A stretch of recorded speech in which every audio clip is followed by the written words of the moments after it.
We are following breaking news out of the Strait of Hormuz, where a military warship has been struck by an airstrike and is now engulfed in flame.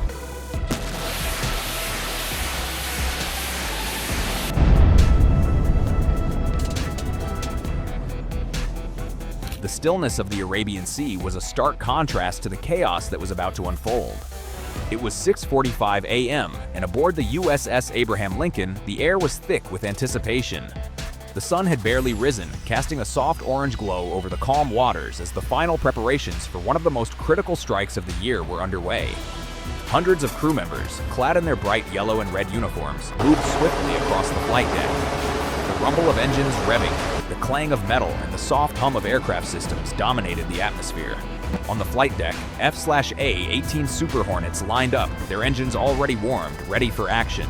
Each was armed with precision-guided munitions and laser-guided bombs, tools of destruction aimed at vital Iranian military infrastructure. The crew was on edge, fully aware that their mission would disrupt a vast, intricate network of operations along the Strait of Hormuz. The goal was clear: destroy key Iranian military positions, including the IRGC's Naval Command Center at Bandar Abbas and the forward staging base on Abu Musa Island. The clock was ticking. At 7 a.m., the first planes would begin their takeoff. In the quiet before the storm, the only sounds were the mechanical preparations and the occasional instructions over the intercom. The operation was about to begin, and failure was not an option. By 8:30 a.m., the first wave of F/A-18 Super Hornets had already crossed into Iranian airspace, flying low over the dark blue waters of the Arabian Sea. The aircraft, each carrying a deadly payload, sliced through the sky at speeds nearing 600 miles per hour. The tension in the cockpit was palpable as the pilots prepared for their final approach to Bandar Abbas, a key target along the Strait of Hormuz. The landscape below was a stark contrast to the looming threat in the sky. The coastline stretched out, seemingly peaceful, but hidden beneath the surface was an extensive network of Iranian defenses. S-300 missile systems and Panzer S-1 short-range defenses lined the shores, their radar quietly tracking the incoming strike force. The pilots knew the risks, but there was no turning back now. As the Super Hornets closed in, they relied on real-time intelligence to guide them through the complex maze of air defenses. The F-35 Lightning II stealth fighters, already in position, silently took the lead. Their mission? To neutralize Iran's air defenses before the Super Hornets could enter range. The first missiles were launched before the enemy knew what hit them. The S-300s fell silent, their radar systems overwhelmed by the stealth capabilities of the F-35s. The path was clear for the Super Hornets, but the battle was far from over. Don't forget to subscribe for more in-depth coverage of this high-stakes military operation. By 9 a.m., the attack had reached its critical stage. As the F-35 Lightning II fighters cleared the airspace of Iranian defenses, the F/A-18 Super Hornets dove toward their primary target, the IRGC Naval Headquarters in Bandar Abbas. The city, known for its military importance, was about to face one of the most devastating airstrikes in history. From 15,000 feet above, the Super Hornets unleashed a barrage of GBU-31 JDAM bombs, each weighing 2,000 pounds, aimed at the heart of the IRGC Command Center. The bombs fell with surgical precision, tearing apart the fortified buildings below.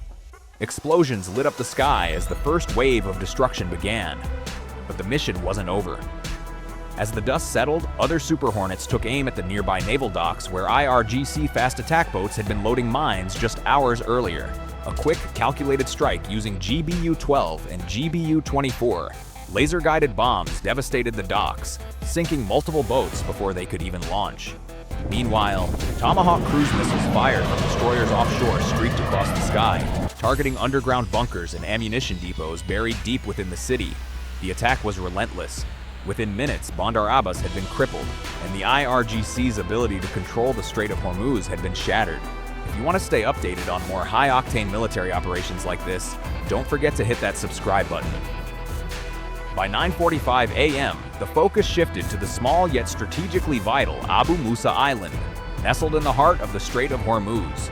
Despite its size, barely 12 square kilometers, this island served as a crucial forward operating base for the IRGC, allowing them to launch fast boats and mine-laying operations directly into the shipping lanes. The Super Hornets descended toward the island with a deadly precision. As they neared, the roar of their engines drowned out the otherwise eerie silence of the island. The strike was swift and decisive. GBU-31 JDAM bombs hit first, tearing through the radar installations and communications hubs with terrifying force.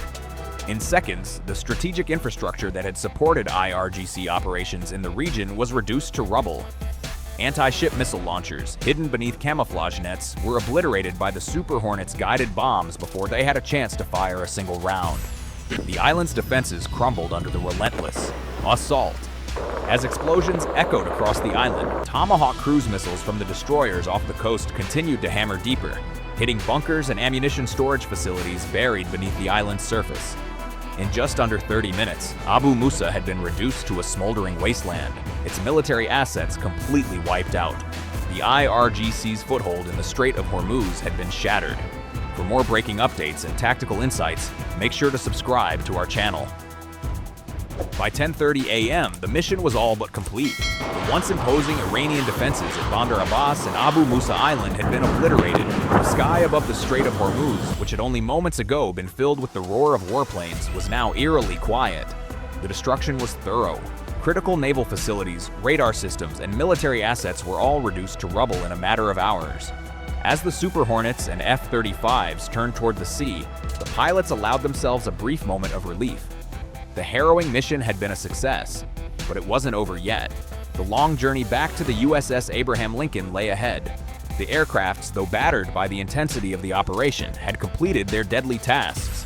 The Super Hornets dropped to lower altitudes as they began their return flight, guided by KC-135 Stratotankers positioned over the southern part of the strait. In-flight refueling allowed them to extend their range, ensuring a safe return to the wheat carrier. The ocean stretched endlessly beneath them, a stark contrast to the chaos they had just unleashed. Inside the cockpits, the pilots remained focused as they followed the course home, the adrenaline slowly ebbing away.